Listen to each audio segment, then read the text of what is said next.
வரலாற்றில் தமிழ்நாட்டில் இது வரைக்கும் அவர்கள் பார்த்திடாத இப்படி ஒரு கூட்டம்.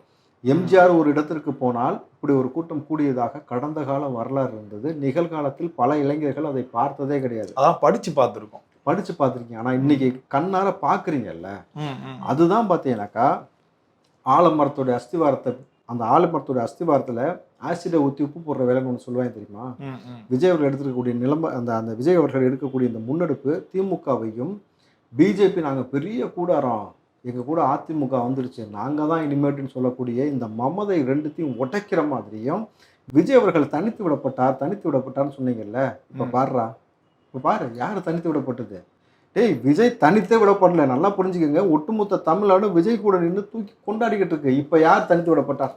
நான் ஓப்பனாக கேட்குறேன்.